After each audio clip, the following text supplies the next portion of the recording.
अस्सलाम वालेकुम नाज़रीन, आपस में चैनल में आपका स्वागत है। आज का हमारा टॉपिक है लड़के और लड़कियों में फ़र्क क्यों। पहले के ज़माने में क्या होता था कि सारी जिम्मेदारी लड़कियों के ऊपर रहती थी और लड़कों को कहा जाता था कि ये ब्रेड अर्नर है, इनको आगे बहुत काम करना पड़ता है, इनको बहुत एनर्जी की ज़रूरत पड़ती है, बोल के सब ज़्यादा से ज़्यादा खाने को लड़कों को दिया जाता था, लड़कियों को कम खाने के लिए दिया जाता था।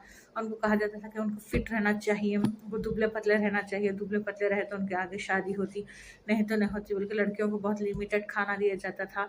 उससे ज़्यादा काम लिया जाता था। वो 5 से 6 साल की उम्र से या फिर उससे भी कम 4-5 साल की उम्र से लड़कियों से काम लिया जाता था, और लड़कों को एक टाइम के बाद 15-16 साल के बाद या फिर जब उनकी शादी होती, जब जिम्मेदारी आती तब उनसे काम लिया जाता था, या फिर वो नौकरी कर चाहते थे, लेकिन जब तक लड़कियों से ही काम लिया जाता था। लेकिन आज के दौर में क्या होगा कि लड़कों से ज़्यादा काम लिया जा रहा है और लड़कियों को कहा जा रहा है कि एक टाइम के बाद आपको जाके दूसरे घर में करना ही रहता, बल्कि लड़कियां बैठे हुए रहते हैं और भाइयाँ जैसे झाड़ू बर्तन कई घरों में हो रहा आजकल। लेकिन ये फ़र्क क्यों है लड़का लड़कियों में? पहले भी गलत था और अब भी गलत है, लेकिन इस्लाम में नहीं है। इस्लाम में दोनों को बराबरी दी गई है, सिर्फ लड़कों को फजीलत इस तौर पे दी गई है कि क्योंकि उन्हें अपनी माँ का, बहन का, भाई का, बहन का, उनकी फैमिली की देखभाल करना है, उनको जो है सो उनको लेकर चलना है, उनको जो है सो एक जगह रखना पड़ता और उनकी जैसे जिम्मेदारी उठाना, इस तौर पे फजीलत कही गई। लेकिन काम के ज़रिए अपनी जिम्मेदारी पर उन्हें कभी फजीलत नहीं दी गई।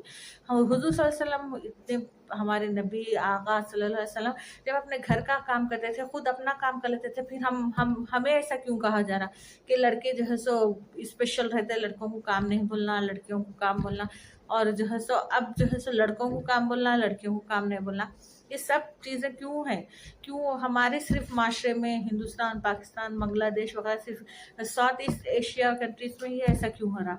हम देखें, अमेरिका को देख लिए, नॉर्थ कोरिया देख लिए, जापान देख लिए, वहाँ पर लड़के लड़कियों को एक जैसा तालीम दी जाती है। उनको बाज़ाब्ता ट्रेनिंग दी जाती है, स्कूल में बाज़ाब्ता उनको कोर्स होता है, एक सब्जेक्ट होता है जिसमें उनको डेली हाउस होल्ड्स के काम सिखाए जाते हैं, हाउस चोर्स सिखाए जाते हैं, उसमें कुकिंग रहता, सीविंग रहता, हर चीज़ सिखाई जाती है। हमारे स्कूलों में ऐसा क्यों नहीं है?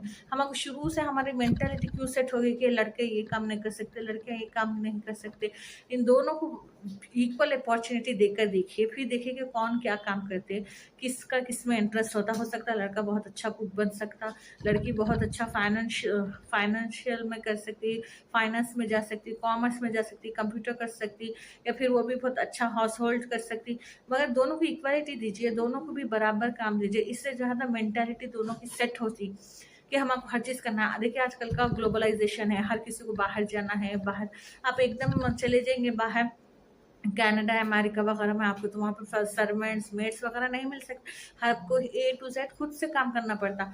जब आप क्या करेंगे, तब आपको क्या माँ आएंगी, क्या बहन आएगी, क्या बीवी आएगी आपको करने के। एक टाइम के बाद आप जब सेट होंगे तब आप माँ, बीवी, बहन जो भी उन लोगों को, अपनी फैमिली को बुला सकेंगे। लेकिन खुद से तो आपको सेट होने के लिए खुद से हर काम करना पड़ेगा। इसलिए आजकल ग्लोबलाइजेशन का दौर है, लड़का लड़की सब बराबर होते, सबको सारी जिम्मेदारियां करना है शुरू से। आप ऐसा करिए, बहन भाई दोनों को ऐसा ग्रुप में कि जाइए बाजी या भैया की हेल्प करिए, भैया की हेल्प करिए, बाजी की हेल्प करिए, इस तरह से बच्चों को ऐसा ग्रुप में करिए। इससे क्या होता, मोहब्बत बढ़ती बच्चों में, एक दूसरे का एहसास बढ़ता और एक दूसरे के करीब आते, और उन लोगों में फैमिली बॉन्ड जो है सो जो है लव बॉन्ड वो इंक्रीज होता। इसलिए सब में जो है सो इक्वालिटी करिए, लड़की को भी बराबर देखिए, लड़के को भी बराबर देखिए। पहले भी गलत था, पहले भी हमारे बुजुर्गों ने गलत किया, और अब भी गलत है कि हम नया नया ट्रेंड सेट कर रहे कि लड़के सब करना, लड़कियां नहीं करना।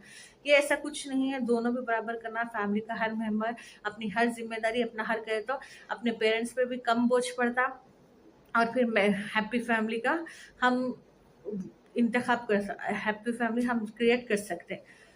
तो इसी के साथ जो कि आप लड़के और लड़कियां दोनों को बराबर देखिए, दोनों को इंडिपेंडेंट बनाइए, और दोनों को अपने फ्यूचर में आगे बढ़ने के लिए उन लोग प्रोत्साहित कीजिए। इसी के साथ मैं ख़त्म करती हूँ। शुक्रिया। अगर मेरी इस बात से आप सहमत है तो प्लीज़ लाइक करिए, शेयर करिए और कमेंट करिए। अगर आपके कुछ इत्तेफाक भी है तो आप करिए, मैं उसका जवाब देने की कोशिश करूँगी, या फिर दूसरा उसी टॉपिक पे मैं टॉपिक डालने की कोशिश करूँगी, उसी बात पर टॉपिक डालने की कोशिश करूँगी। Thank you. अल्लाह।